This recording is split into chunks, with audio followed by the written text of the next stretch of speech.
perempuan, cuman kalau dibilang aku dandan itu karena waktu itu ada acara pentas. Pentas itu harusnya dandan. Di situlah aku didandani sama temen. Ternyata dilihat aku cantik baru wow, gitu loh, kaget dengan diri aku sendiri. Oh, kalau aku dandan tuh kayak gini. Adikku lulus sekolah semua, aku bahagia, biarkan aku seperti ini.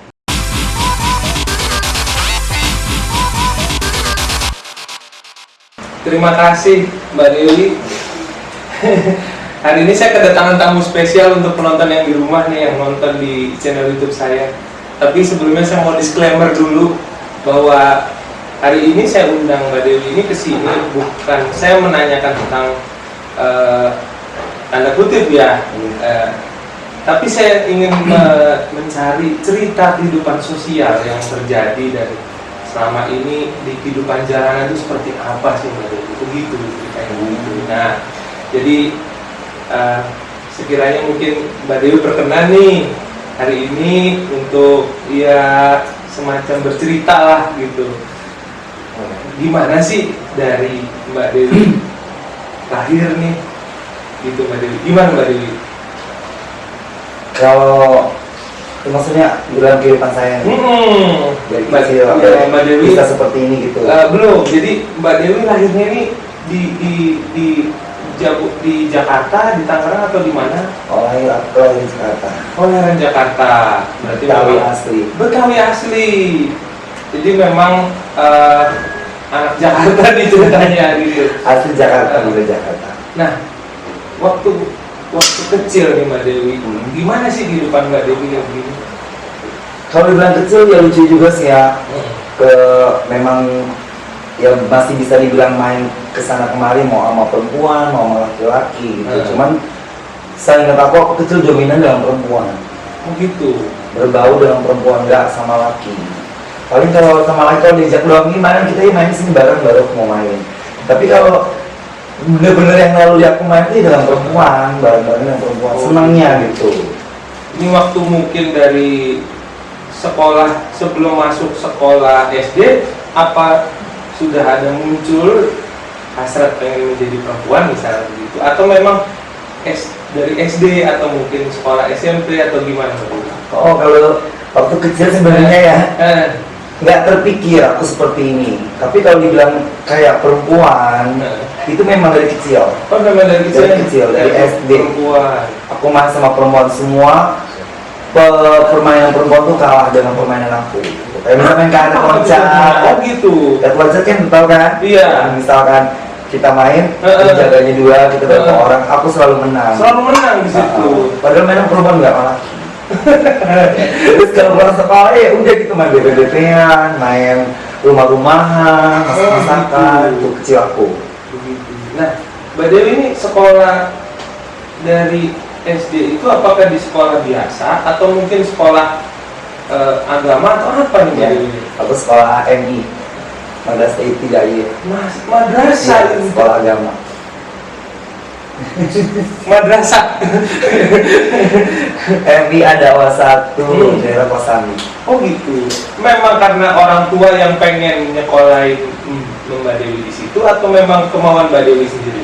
Kemauan aku sendiri. Oh, kemauan sendiri. Aku nggak mau. Dulu kan gini, aku pengen bisa ngaji, pengen bisa intinya tahu agama ya lebih. Oh gitu. Lebih daripada sekolah. Kalau SD kan paling pelajaran agama 1-2 ya. Kalau madrasah ibtidaiyah kan itu semua ada. Jadi pegangan buat pedoman hidup ke depan tuh ada untuk agama gitu. Oh gitu. Sebenarnya dulunya aku sekolahnya bukan di SD ya. Madrasah Ibtidaiyah itu berarti selama dari umur 6 tahun sampai 12 tahun. Iya. Begitu. Nah terus dari SMP-nya? Jujur aku ini sebenarnya dari SMP kelas 1 sampai kelas 3 SMA itu di pesantren.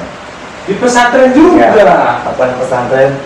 Ya pesantrennya pesantren ternama lagi. Cuman itu memang kemauan aku juga. Oh gitu. Niat aku juga untuk merubah. Ya mungkin niat diri kali jadi apa nanti desainnya. Aku udah berusaha tapi ya karena yang Maha Kuasa tidak memberi hidayah ke situ ya. Oh, gitu. Mungkin ngebelokin hatiku yang sekarang gitu.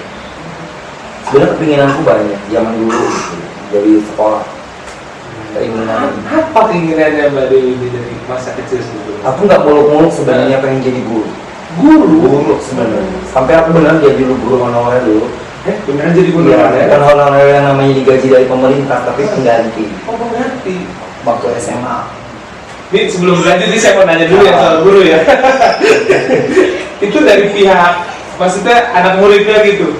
Pada ngedekin nggak sih Mbak Dewi? Enggak, gini loh, maksudnya kalau dibilang aku SMA itu ya seperti abang aja kayak gini penampilan. Oh gitu. Penampilan seperti laki-laki biasa. Ya? Nggak maco, maksudnya maco.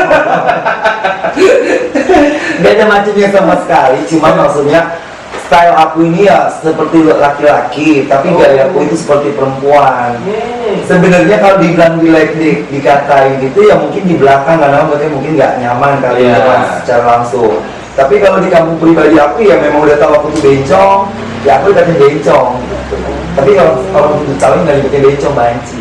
Banci Ya. Makanya jangan panggil aku banci. Jangan, saya nggak mau manggil Mbak Dewi.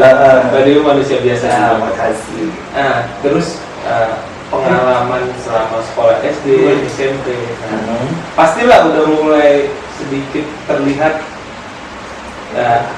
mulai lebih sisi femininnya ada di situ. Nah, itu respon dari teman-teman teman sekelas, atau mungkin Mbak Dewi lebih banyak main dengan perempuan kan dibanding laki-laki, itu gimana Mbak Dewi?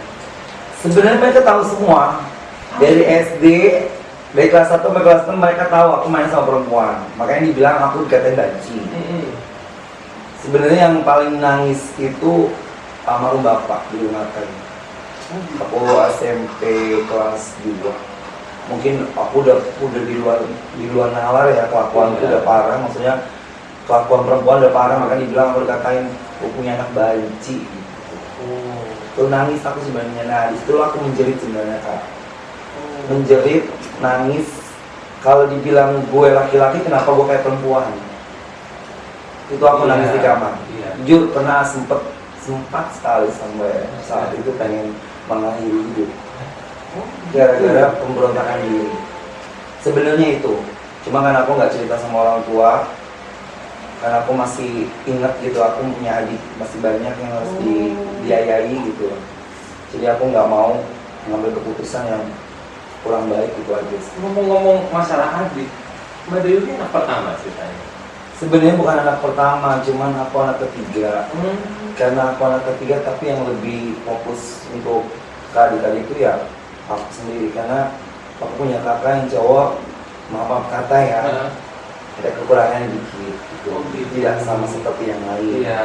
Kakak perempuanku karena mungkin perempuan cepet ya berkeluarga, jadi kan nggak bisa ya suaminya aja untuk buat di rumah tangganya aja masih kurang kan. Jadi sebetulnya dengan profesi seperti Mbak Dewi ini bertanggung jawab untuk menghidupi atau paling nggak memberikan nafkah lah ya untuk adik-adiknya, betul begitu ya jadinya? Kalau dibilang profesi atau sekarang untuk mencukupi ada itu enggak, aku bukan profesi.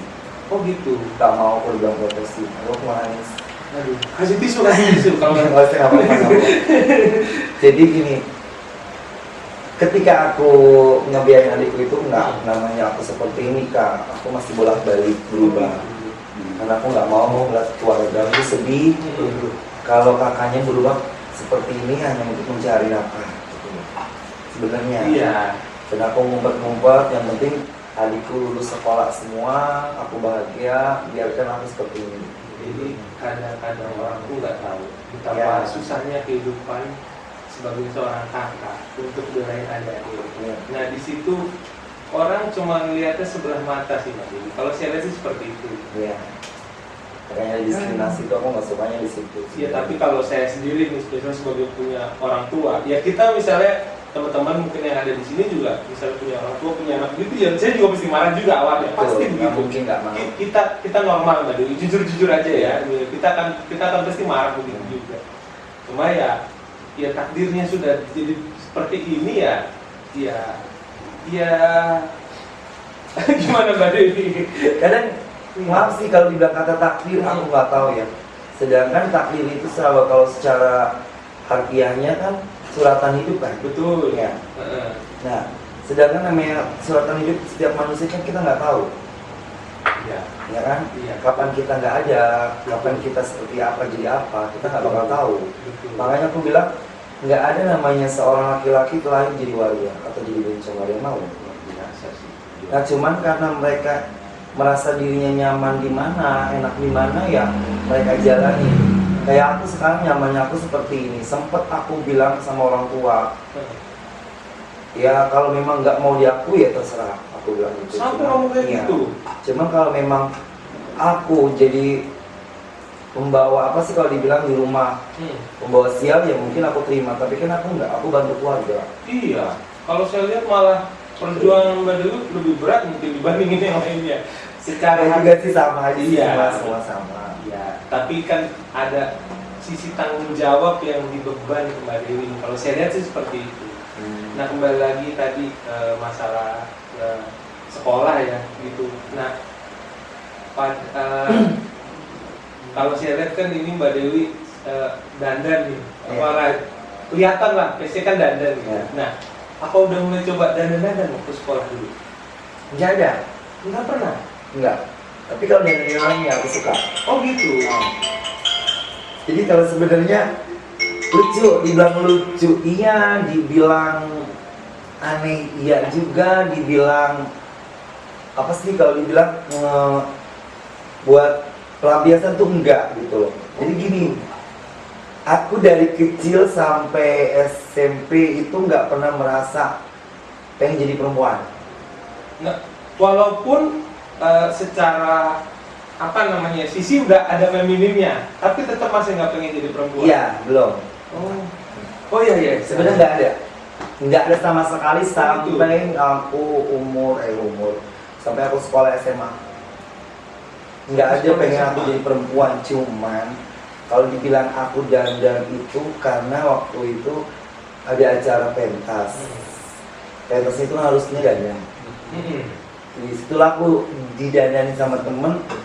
Ternyata dilihat aku cantik baru gitu loh, kaget Iya. dengan diri aku sendiri. Oh, kalau aku dandan tuh kayak gini ya.